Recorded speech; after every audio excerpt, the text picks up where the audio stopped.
Olá você que nos acompanha, esse é o seu jornal antijurídico, coisas que você precisa saber, especial 1 milhão de dias Toffoli, para falar sobre o nosso querido Poder Judiciário, em especial sobre o novo presidente do ST Foda-se, o ministro Dias Toffoli, e o que dá para esperar dele nesses próximos 2 anos, como ele pensa, do que ele se alimenta, como ele vota, porque ele é legal, porque ele é ilegal, enfim, deu para entender. Antes de mais nada, que fique claro o seguinte, Dias Toffoli não é a sua maior preocupação. Coloca dessa maneira, se você pudesse impeachment todos os ministros do STF, um a um, o Toffoli não seria o primeiro da sua lista. Antes dele tem Alexandre de Moraes, Gilmar Mendes, Fux, Fachin, Barroso e Carmen Lúcifer. Inclusive, Carmen Lúcifer deixa a presidência do STF com um legado cheio de controvérsias, como a demora para pautar a prisão em segunda instância, o tratamento distinto que foi dado a réus da Lava Jato com cargo no Congresso, como Renan Calheiros e Aécio Neves, em comparação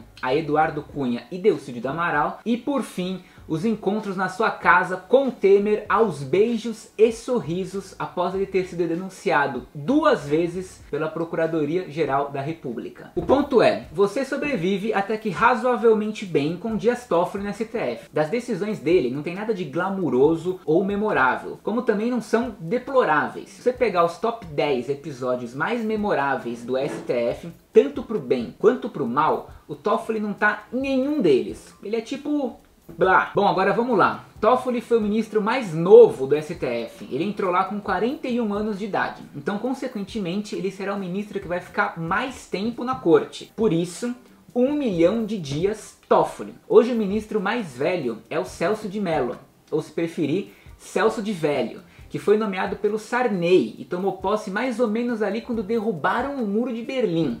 Então ele já está praticamente embalsamado no STF. E Toffoli será o próximo. O escorpiano Dias Toffoli foi indicado pelo Lula e tem um passado muito atrelado à esquerda. Em 1988 ele fez campanha para Erundina, ele trabalhou em organizações não governamentais ligadas à defesa de moradia urbana, foi consultor jurídico de trabalhadores rurais na CUT, foi assessor jurídico do PT na Câmara. Em 2002 foi advogado da campanha do Lula no Tribunal Superior Eleitoral e depois trabalhou no governo Lula como ministro da Advocacia Geral da União.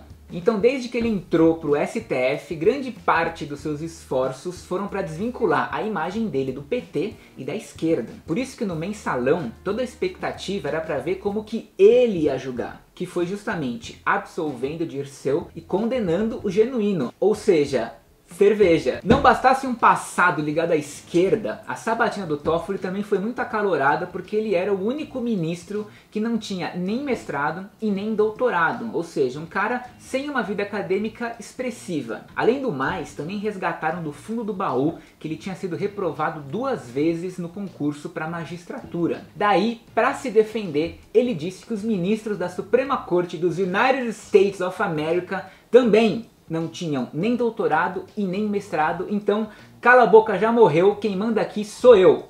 Toffoli é também um cara muito religioso, cresceu em uma família religiosa, estudou em colégios religiosos, tem tios e irmãos que são padres, no seu gabinete deixa sempre em cima da mesa uma bíblia aberta em uma página aleatória e disse que escolheu o dia 13 de setembro para tomar posse justamente por ser devoto de Nossa Senhora de Fátima. Ele já adiantou que um dos principais objetivos dele como presidente do ST Foda-se será de diminuir as tretas internas entre os ministros e atenuar o protagonismo assumido pelo judiciário nesses últimos anos. Inclusive ele tem dito até que a corte não pode ser o superego da sociedade, o que deixa claro que ele vai tentar desviar os holofotes para outros lados. Isso porque Toffoli segue a linha positivista. São os caras que defendem um judiciário mais contido, mais na dele. É um time de juízes que aplicam as leis de uma forma mais literal, sem grandes avanços interpretativos. O que está escrito ali é o que está escrito ali e ponto final, não enche meu saco. Quem faz a contrapartida ao positivismo de Toffoli são os chamados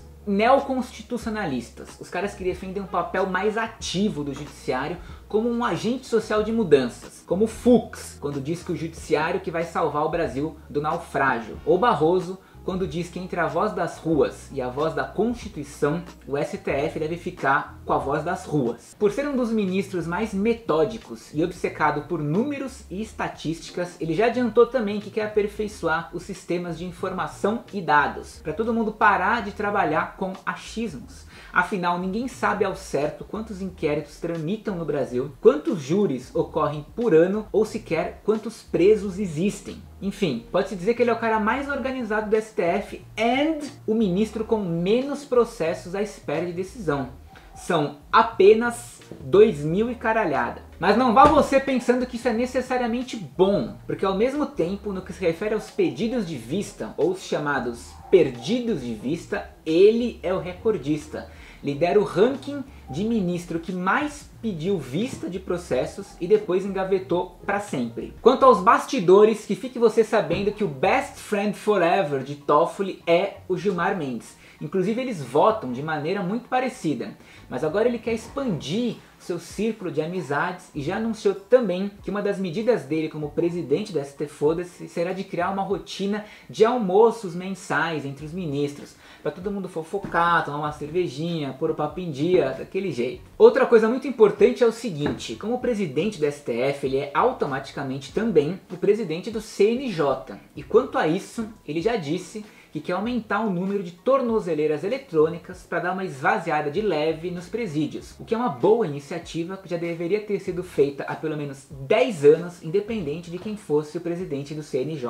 Mas tão importante quanto isso é que ele pretende também pautar umas coisas que já estão paradas há algum tempo, coisas que a Carmen Lúcifer preferiu deixar quieto, como os processos disciplinares que discutem a conduta de ninguém mais, ninguém menos do que Sérgio Moro, em especial sobre a divulgação dos áudios para a Rede Globo das conversas entre Dilma e Lula, e do episódio Tira, Põe, Deixa Ficar, que foi quando o Moro desautorizou uma sentença do desembargador Favretto de soltar o Lula, que foi aquele habeas corpus polêmico que aconteceu num domingo. Sobre esses dois episódios eu já gravei 2 programas, que são o Lawfare e os Judiciários. Além do Moro, também está engavetado lá no CNJ a ação contra o Bretas, que também já foi publicamente criticado pelo Toffoli por conta do auxílio moradia que ele recebia de forma irregular, já que ele e a sua mulher, também juíza, moram juntos e recebiam os dois o auxílio moradia, sendo que a acumulação de auxílio moradia entre casais que são juízes e moram juntos é obviamente proibido. No mais, ele foi um dos ministros mais críticos da Operação Lava Jato. Votou a favor do HC do Lula, a favor da terceirização sem limites, contra a prisão em segunda instância, a favor da mudança de nome para transexuais, a favor da união civil de pessoas do mesmo sexo, mas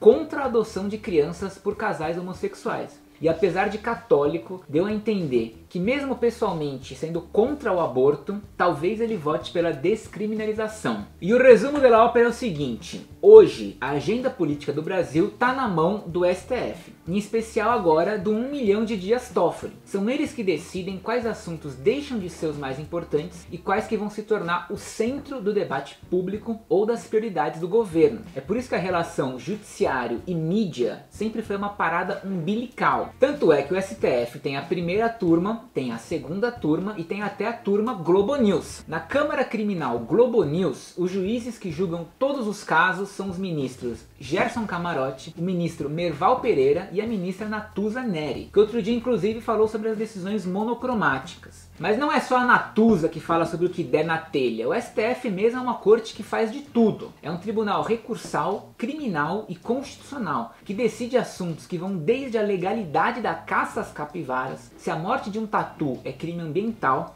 até impeachment, ficha limpa, anistia para torturadores, aborto, pesquisas com célula-tronco, cotas, ensino religioso nas escolas, legalização da maconha, casamento gay, demarcação de terras indígenas. Quer dizer, não tem um assunto que o STF não decida. A gente está na mão desses 11 ministros. E é justamente aí que mora o perigo, porque quem acompanha o ST Foda-se sabe que eles se tornaram uma caixinha de surpresas. É impossível determinar a coerência dos ministros ou prever os seus votos e os seus julgamentos. A jurisprudência deles é uma completa salada mista, e cada ministro é hoje o seu próprio tribunal, decidindo sozinhos através de liminares cujo mérito nunca mais vai ser julgado. Apesar do Toffoli ser um cara mais na dele, o que a gente vê na prática são ministros fazendo fazendo política e fingindo dialogar com uma opinião pública que é completamente manipulada pelo monopólio ideológico dos meios de comunicação. Ali ninguém é santo.